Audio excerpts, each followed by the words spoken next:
Hello everyone, I am Saif and once again welcome back to my YouTube channel @tech04। Friends, आज की इस video में मैं आपको बताऊंगा कि आप किस तरह किसी भी लैंग्वेज के कोड को अपनी वेबसाइट पर हाईलाइटेड सिंटैक्स में शो करा सकते हैं। जैसे कि आप मेरी वेबसाइट पर यहाँ पर देख सकते हैं कि मैंने इसको एज अ हाईलाइटेड सिंटैक्स में अपने कोड को शो कराया हुआ है। तो ये बहुत ही हमारी वेबसाइट के लुक को अच्छा कर देता है। और इसके साथ यहाँ पर ये कॉपी का बटन भी है। अगर हम इस पर क्लिक करते हैं तो ये हमारे इस कोड को कॉपी कर लेता है, जो कि एक बहुत ही प्लस पॉइंट है। तो आज की वीडियो में मैं आपको बस यही सिखाने वाला हूँ कि आप कैसे ये कर सकते हैं। तो चलिए गाइस शुरू करते हैं। सबसे पहले तो आपने गूगल पे जाना है। यहाँ पर आपने टाइप करना है prism.js। जी हाँ, prism.js ऐसे। तो इसके बाद आपने इस फर्स्ट लिंक को ओपन कर लेना है। फर्स्ट लिंक को ओपन करने के बाद आपको कुछ वेबसाइट लोग कुछ ऐसे दिखाई देगा। यहाँ पर आप देख सकते हैं कि वेबसाइट आपको कुछ ऐसे दिखाई देगी। तो आपने यहाँ से थीम सेलेक्ट कर लेना है। मैंने ये वाला थीम सेलेक्ट किया हुआ है, कोए, ये वाला, जो कि मैं अपनी वेबसाइट पर यूज़ करता हूँ। इसकी लुक आप नीचे देख सकते हैं कि ये वैसे ही है। थोड़ी सी मैंने मॉडिफिकेशन की हुई है। यहाँ पर उसकी जो लाइन है उसको थोड़ा कम किया हुआ है। इसके बाद यहाँ पर आपने ऊपर आना है और यहाँ पर डाउनलोड वाले बटन पर क्लिक कर देना है। जैसे ही आप डाउनलोड वाले बटन पर क्लिक करेंगे तो ये आपको इस पेज पर ले आएगा। तो इसके बाद आपने यहाँ पर इस थीम को वैसे ही यही रहने देना है कोई। और यहाँ पर आपने लैंग्वेज सिलेक्ट कर लेनी है, जितनी भी लैंग्वेज आप अपनी वेबसाइट पे शो कराना चाहते हैं, ताकि उनकी जो सिंटैक्स हाईलाइट है वो सही रहे। तो आप उन सब को सिलेक्ट कर लें जो आप फ्यूचर में इस्तेमाल करना चाहते हैं। लाइक अगर मैं यूज़ करता हूँ HTML CSS जावास्क्रिप्ट, अगर मैं पाइथन यूज़ करूँ तो मुझे पाइथन को भी इंक्लूड करना पड़ेगा, जैसे ये है पाइथन।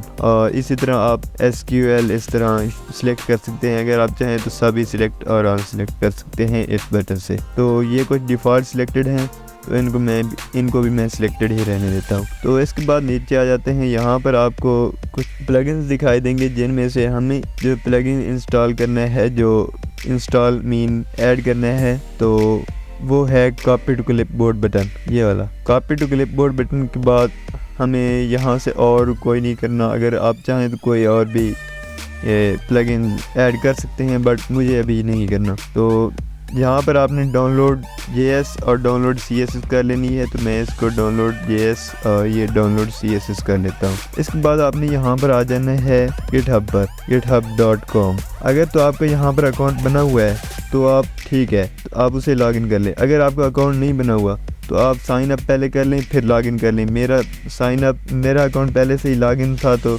आप देख सकते हैं कि ये डैशबोर्ड आ गया। अब मुझे यहाँ पर एक नई रिपॉजिटरी बनानी है, जिसका मैं नाम दे देता हूँ prism.js1, क्योंकि पहले मैंने बहुत सारी ऐसी रिपॉजिटरीज बनाई हुई हैं इस नाम से, तो मैं इसका नाम 1 रख रहा हूँ। तो आप prism.js या कोई भी आपको जो अच्छा लगे वो रख सकते हैं। तो मैं यहाँ पर न्यू पर क्लिक करता हूँ। यहाँ पर मैं नाम देता हूँ prism.js1। तो ये नाम अवेलेबल है। मैं इसकी डिस्क्रिप्शन कुछ भी नहीं देने वाला, जस्ट क्लिक कर देना है क्रिएट रिपॉजिटरी। तो ये रिपॉजिटरी क्रिएट हो गई है। तो अब हमें क्या करना है कि यहाँ पर हमें वो जो फाइल्स हमने डाउनलोड की हैं उनको अपलोड करना है। तो मैं अपलोडिंग करता हूँ। यहाँ पर चूज आवर फाइल्स, वेट, हमें थोड़ी सी मॉडिफिकेशन करनी है ये वाली, ये चीज़। तो मैं इस चीज़ को मॉडिफाई कर लेता हूँ। और ये इसकी जो हाइट है ना, ये वाली, ये भी हमें मॉडिफाई करनी है। तो मैं इस चीज़ को अभी कोड एडिटर में ओपन करके इस चीज़ को फिक्स कर देता हूँ। तो मुझे सिर्फ CSS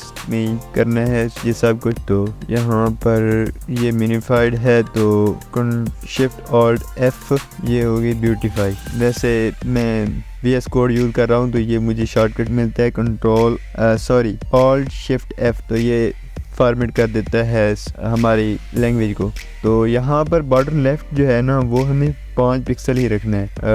यहाँ पर जो आप बॉर्डर देख रहे थे ये वाला, ये मैंने यहाँ पर भी 5 पिक्सल रखा हुआ है। और यहाँ पर ये जो हाइट है ना इसकी, ये वाली, इसको हमने कर देना है डिग्रीज। यहाँ पर देख लेते हैं इसकी हाइट, मैक्सिमम हाइट, और ये वाली। तो मैं चेक कर लेता हूँ पहले मैंने कितनी रखी हुई है। तो मैक्सिमम हाइट मैंने यहाँ पर रखी हुई है 450 पिक्सल। तो मैं यहाँ पर भी 450 पिक्सल ही रख देता हूँ। तो इसके बाद ओवरफ्लो जो है वो ऑटो ही होगा। इसके बाद आपने यहाँ पर आना है नीचे, यहाँ पर आपको यहाँ पर कोड मिलेगा लाइन नंबर 78 पर। यहाँ पर आपने इसको कर लेना है सिलेक्ट, यहाँ से लेकर यहाँ तक। यहाँ पर जो आप लिखा हुआ है आपको पता चल जाएगा कि लैंग्वेज का आफ्टर और बिफोर आफ्टर, इसको डिलीट कर देना है। इसको डिलीट करने के बाद आपने अब हमें इन दोनों फाइल्स को अपलोड करना है अपनी रिपोजिटरी में यहाँ पर। तो मैं इन दोनों को कर लेता हूँ सिलेक्ट, इसके बाद यहाँ पर ये हो गई पेस्ट। यहाँ पर ये अपलोड हो रही हैं, तो दोनों अपलोड हो रही हैं। यहाँ पर कमेंट कर देना है, कमेंट चेंजेस के बाद ये प्रोसेस हो रही है फाइल। फिर आपने यहाँ पर आ जाना है गूगल पर, आपने सर्च करना है JS डिलीवर, आपने ये सर्च करना है CDN JS डिलीवर। और इसके बाद आपने इसको ओपन कर लेना है। इसकी जो फर्स्ट वेबसाइट है, मैं इस फर्स्ट वेबसाइट को ओपन कर लेता हूँ। यहाँ पर आपने क्लिक करना है गिटहब पर, इस पर। तो आपके पास कुछ ऐसा दिखाई देगा कोड, तो मैं यहाँ पर कॉपी कर लेता हूँ इसको। ये जो फाइल है यहाँ पर, इसको कॉपी करने के बाद यहाँ पर पेस्ट कर देना है और इस सारे को कर देना है रिमूव। इसको रिमूव करने के बाद आपने इन दोनों को कर लेना है कॉपी। यहाँ से लेकर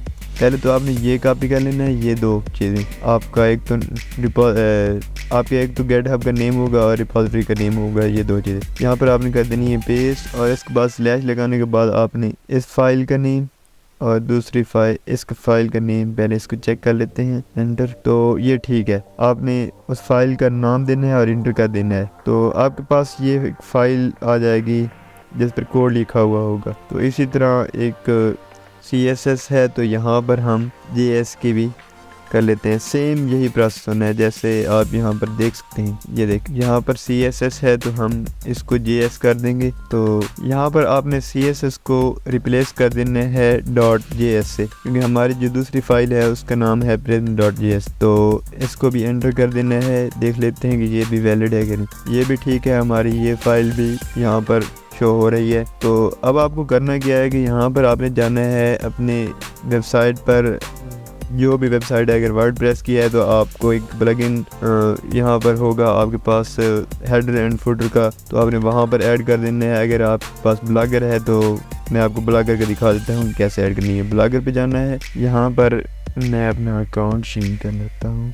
ब्लॉगर को ओपन करने के बाद, ब्लॉगर के डैशबोर्ड को ओपन करने के बाद आपने यहाँ पर आना है सेटिंग में, थीम में, और यहाँ पर आपने क्लिक करना है एडिट HTML, यहाँ पर कस्टमाइज एडिट HTML। तो यहाँ पर आपको फाइंड करना है, तो यहाँ पर आपने फाइंड करना है हेड का closing tag, control F press करना है और लेस देन / हेड HEAD।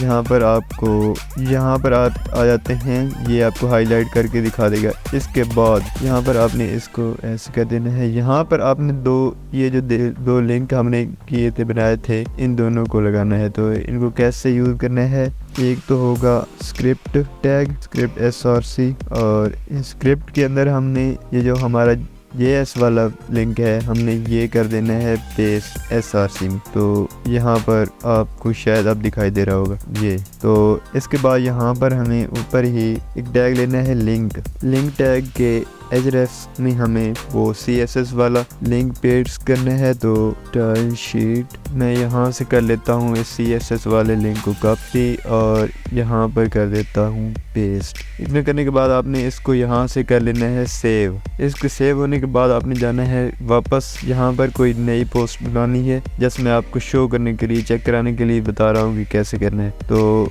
नई पोस्ट के अंदर हमने यहाँ पर करना है VS कोड में ओपन करके दिखा देता हूँ, न्यू फाइल। अपनी टैग लेना है प्री, तो ये आ जाएगा प्री टैग। इसकी क्लास देनी है लैंग्वेज HTML, अगर HTML है तो HTML लैंग्वेज, अगर CSS है तो CSS, अगर जावास्क्रिप्ट है तो JS। इस तरह आपने इसकी क्लास देनी है लैंग्वेज HTML, जो अगर CSS है तो CSS। इस तरह जैसे मैं आपको दिखा देता हूँ यहाँ पर। इसके बाद आपने यहाँ पर लिखना है कोड और उसकी क्लास देनी है लैंग्वेज HTML, सेम यही क्लास होगी। तो इसके अंदर हमने HTML का कोड लिखना है। ऐसे ही हम HTML का कोड नहीं लिख सकते, हमें उसमें कुछ रिप्लेसमेंट करनी होती है। तो मैं आपको दिखा देता हूँ, मैं यहाँ से कॉपी कर लेता हूँ कोई भी, कहाँ गया ये, मैं यहाँ से इसी कोड को कर लेता हूँ कॉपी कि हम इसे कैसे शो करा। अगर हम यहाँ पर एज इट इज़ इसको पेस्ट कर दें तो ये हमारी वेबसाइट में इम्प्लीमेंट हो जाएगा, मतलब यहाँ पर वो हमें कोड शो कराएगा, कोड नहीं शो कराएगा, ये हमारी वेबसाइट पर इम्प्लीमेंट हो जाएगा ये कोड। तो हमें यहाँ पर ऐसे नहीं करना, हमें इसको यहाँ पर ऐसे नहीं पेस्ट करना, हमें एक फ़ाइल बना लेनी है न्यू, यहाँ पर कर देना है पेस्ट, और यहाँ से हमें ये जो ग्रेटर देन और लेस देन का सिंबल है ना वो रिप्लेस करना है। तो इसको कैसे रिप्लेस करना है, कंट्रोल एच प्रेस करना है। कंट्रोल एच प्रेस करने के बाद यहाँ पर आपने फाइंड करना है लेस देन को आपने रिप्लेस करना है and L T less than, ऐसे ही समझ लीजिए एल टी लेस देन। तो इसके बाद आपने देना है सेमीकोलन और रिप्लेस ऑल वाले बटन पर क्लिक कर देना है या कंट्रोल ऑल्ट एंटर कर देना है। तो मैंने कंट्रोल ऑल्ट एंटर प्रेस कर दिया। इसके बाद आपने ग्रेटर देन वाले सिंबल को चेंज करना है, तो आपने ग्रेटर देन वाला सिंबल फाइंड करना है और रिप्लेस कर देना है एंड जी टी और सेमीकोलन। इसको रिप्लेस करने के बाद आपने इस कोड को कर लेना है कॉपी, सिलेक्ट ऑल, कॉपी, और फिर यहाँ पर पेस्ट करना है। अब देखो डिफरेंस आ रहा होगा, आपको शो हो रहा होगा। यहाँ पर पेस्ट करने के बाद आपने एक तो इसको ऊपर यहाँ पर ले जाना है ताकि वो जो हमारी एक लाइन है ना वो यस ना। इसके बाद मैं आपको यहाँ पर दिखा देता हूँ। इसको कर लेना है कॉपी करने के बाद आपने यहाँ पर आना है और यहाँ पर कर देना है पेस्ट। यहाँ पर मैं देख देता हूँ टाइटल इसका कोड, और इसको कर देते हैं हम पब्लिश करने के बाद चेक करते हैं कि ये हमें कैसे दिखाई दे रहा है। तो शेयर लिंक कर लेता हूँ मैं इसका लिंक कॉपी करने के बाद अब आप यहाँ पर देख सकते हैं कि मेरे पास उसी स्टाइल में कोड शो हो रहा है जो मेरी ओरिजिनल वेबसाइट पर शो होता है। तो यहाँ पर कॉपी का बटन है, कॉपी के बटन की आपने थोड़ी सी स्टाइलिंग कर लेनी है। मैंने अभी नहीं की, ये कॉपी क्लिपबोर्ड वाला की फंक्शन काम करेगा कॉपी, ये देखो। तो इस तरह आप अपनी वेबसाइट पर हाईलाइटेड सिंटैक्स में कोड को शो करा सकते हैं। तो आज की वीडियो के लिए बस इतना ही, मिलते हैं नेक्स्ट वीडियो में। Till then keep learning and keep coding.